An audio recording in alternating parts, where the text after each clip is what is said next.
Hey, good morning. Welcome back to Mike's Diabetes World. Let's take a look. Oops, don't want that. Get rid of that. Blood sugar is at 5.7. I was great, went up from pretty well low last night, up, and then have come down again. Better than yesterday. At this time, I was 15 something, but that was my own doing. Time and range. Let's see how the report card's going. 89%. Above 10 is 11. But that's pretty much explainable, and I just said why. So it was me being an idiot. I shot with glucagon. I ate lunch. And then I didn't account for anything. So that's where we stand. Today, it's all about my check-in. And it's the eyes edition. So stay tuned and we'll be right back.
Back in July, I think around the 8th or 9th of July, I had to go for an eye appointment in Vancouver. I use a mobility aid as a part of a power scooter. I got in.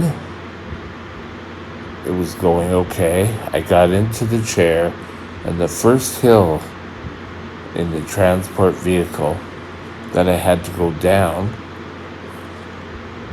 I started to slide all the way into Vancouver and all the way back.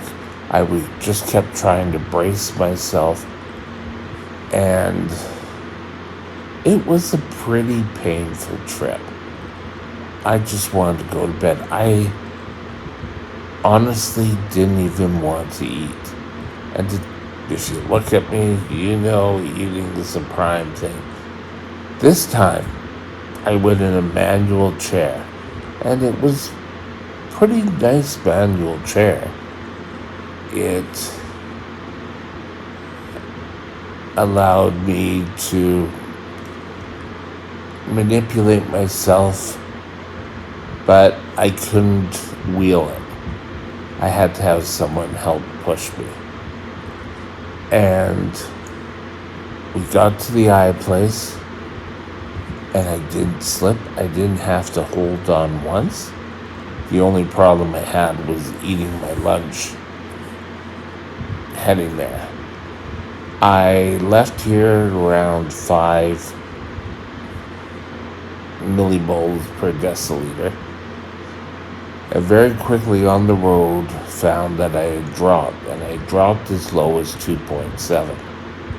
So we had to stop. I got my glucagon out, injected the glucagon, and then ate lunch and continue on the way. Out of my mind, I totally forgot about insulin injections. And I think there's an alarm for that. I think I'm going to have to ask my diabetic nurse about this. And I just went on the merry way, got there. I met my friend who has gone with most of my appointments with me. I came from Mission all the way into Vancouver. If those of you who know the lower mainland portion of BC. So I got there. They got me into a room to do, the whole eye thing and seeing the letters. I thought my eyesight, this one eye, I didn't seem to pick up on the nuances. Like, the blurriness came into effect more. This eye has always been the weakest. This has always been my strong eye. And I can sort of see it when I close one eye and look. Things look a lot clearer out of this eye than they do on this side. I guess technically I could be wearing glasses again. But I function. Before, there was always a stigmatism. And once I had my lenses replaced because of cataracts, it all changed. It was wonderful. So we did that. I had to go and get a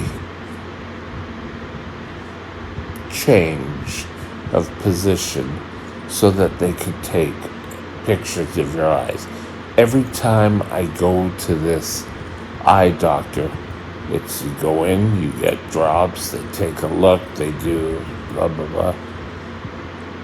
And St. Mary, on your way back to the waiting room, and then they come out and say, okay, now we need you to come in and get pictures of your eyes.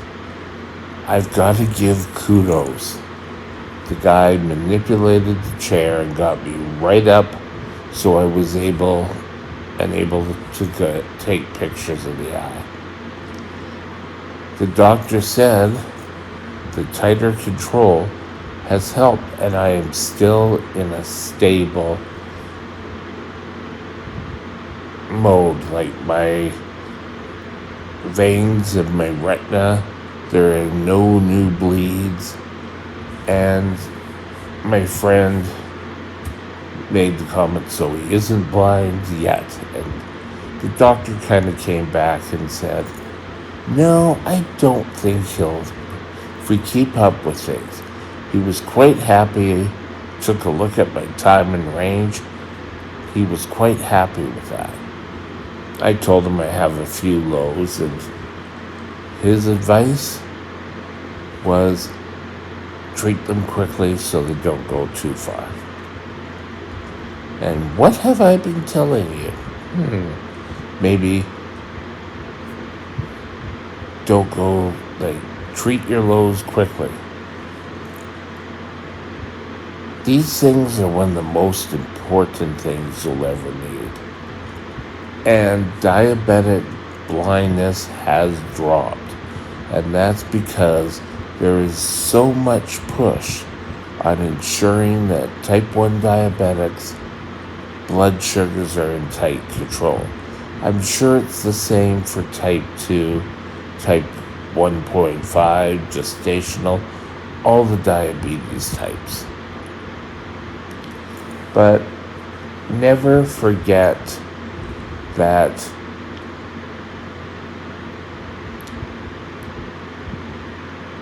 you need to keep your blood sugars under control so your body can function.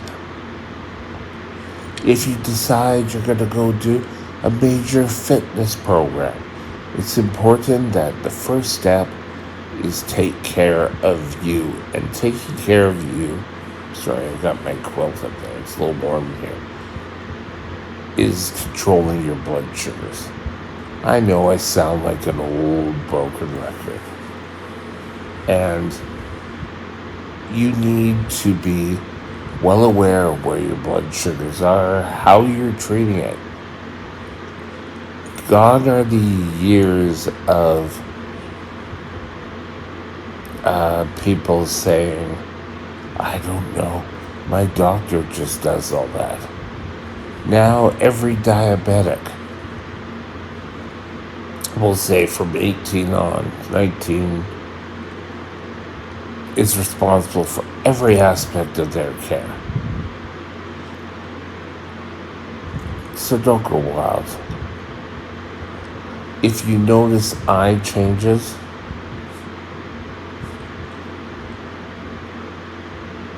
you may want to get them taken a look. If you have type 1 diabetes, an ophthalmologist should be on your list, not an optometrist. An optometrist fits glasses. Ophthalmologists usually take care of the whole eye health. They're usually surgeons. So, for me, it was a clean bill of health, that's it. So, came home, got home a little late in traffic, because today we're definitely having a snow day. And I'm glad I didn't have to go into Vancouver today. It would be a little treacherous. But we're done. So, I go every 6 months. You may have to go and see your ophthalmologist once a year. The great thing about, what do they do with it? These devices is they have calendars in them. And you can put your calendar in and type it in, and you can keep track of when these events are going to happen. Before, unless you wrote everything down diligently in a little calendar, I know every Christmas we seem to get one or two of them. Do that. But now you can use your phones and always have your phones, which if you have an Apple iPad, an Apple phone, you can pull them up, modify them, whatever. You are worth keeping your eyes. Don't play around. Don't play around with your diabetes, because neuropathy and all these complications would not go as quickly as they can if everyone's blood sugar were in range and stopped going super high, coming down, taking a whole bunch of insulin and coming down, which I used to do. Now, keeping it going day to day, once you get into a rhythm, it becomes easier and easier.